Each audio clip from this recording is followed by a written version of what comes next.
টাকা আনি না, টাকা না দিলে মাফ নেই। এই 15.5 বছরে যাদের কারণে আপনি ব্যবসা করতে পারেননি, যারা চাঁদাবাজি করেছে, আপনাকে চাকরি করতে দেয়নি, বাড়িতে ঘুমাতে দেয়নি, কথা বলেন না। এই যে এই মানুষটা বাড়ি ঘুমাতে পারতো, কোথায় গাছতলায়, কোথায় বাঁশতলায়, কোথায় সে ক্ষেতের ভেতরে থাকা লেগেছে, যার কারণে আপনি ছেলেকে চাকরি দিতে পারেননি, শুধু উল্টো পাল্টা নাম দিয়ে চাকরি থেকে বাদ দিয়ে দিত। যারা গুম করেছে, খুন করেছে, মিথ্যা মামলা দিয়ে, মিথ্যা সাক্ষী দিয়ে জেল খাটিয়েছে, তারা এখন আস্তাগফিরুল্লাহ পড়বে আর মাফ হয়ে যাবে। আল্লাহ কি ওইরকম নাকি? জীবনও না। হ্যাঁ, ওনার সাথে যদি কোনো অধিকার আপনার নষ্ট হয়, আপনি নামাজ পড়েননি, আল্লাহ মাফ করে দিতে পারে। কি কথা বলেন?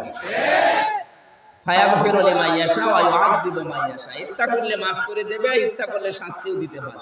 কিন্তু হামজার সাথে যা হয়েছে, আল্লাহ এটা মাফ করবে না। আগে আমার ক্ষতিপূরণ দেবেন, এরপরে আস্তাগফিরুল্লাহ পড়বেন। আপনি মাফ চাচ্ছেন আল্লাহর কাছে, আপনি কি আল্লাহর কাছে অপরাধী বলেন? নিজের বিবেকে কি বলেন? আপনি দোষ করলেন হামজার কাছে, হামজাকে তার জায়গা মতো যেতে দিলেন না, মিথ্যা একটা মামলা দিয়ে, মিথ্যা সাক্ষী দিয়ে আপনি জেলে আটকে রাখলেন, যে কষ্ট দিলেন। এখন যদি আস্তাগফিরুল্লাহ পড়েন, আল্লাহ যদি মাফ করে দেন, আমার উপর তো অবিচার করা হবে না। শুধু আমি একা, এদেশে লক্ষ লক্ষ হামজা এরকম বিপদে ছিল। সুতরাং যারা মাফ চাইতে চান, হ্যাঁ আমি আপনাদের মাফ করে দিয়েছি। আমার বাবার কাছ থেকে যে টাকা নিয়েছিলেন, আমার ধরার পরে বলেছিল 10 লাখ টাকা দেন, নয়তো 50টা মামলা দেন। তো গ্রাম্য মানুষ সহজ সরল ভয় দেখিয়েছে, দশঙ্গে সেটা 8 লাখ দিন। আর ধাপে ধাপে তো টাকা নিতেই আছে। আমি আকিজ গ্রুপে চাকরি করতাম, সেখান থেকে 35 লাখ টাকা নিয়েছে সরকার।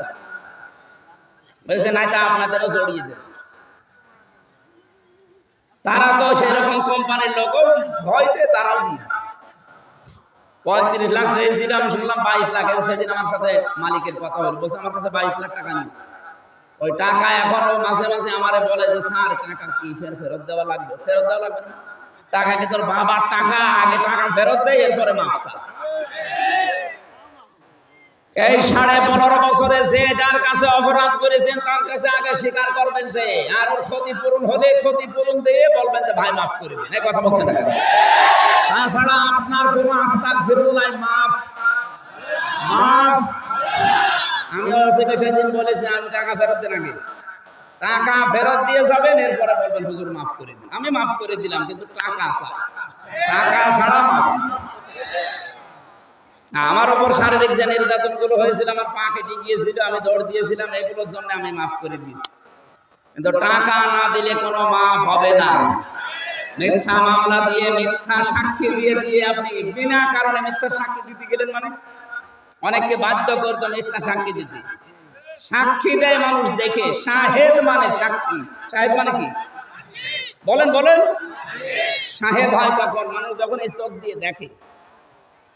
কথা বলেন না? এই 15.5 বছরে যত মামলা ছিল, সাক্ষী যারা দিয়েছে, অধিকাংশ গুলো দেখা সাক্ষী না, শোনা সাক্ষী। আপনি দেখেন, আমার যারা সাক্ষী দিয়েছে, আমারে ধরে নিয়ে গেল বাড়ি থেকে, আর ওখানে পরের দিন পেপারে দিলে ওনারা আমরা মজমপুর গেট থেকে ধরেছি, পুরা মিথ্যা কথা। তাহলে এই বিরুদ্ধে তারা সাক্ষী দিয়েছে, তারা কি সত্য সাক্ষ্য দিতে পারবে? কোরআনটা বানিয়ে দেবে না। এই জন্য মুসলমান যদি মিথ্যা সাক্ষী দেয়, সে আল্লাহর বান্দা থেকে খারিজ হয়ে যায়।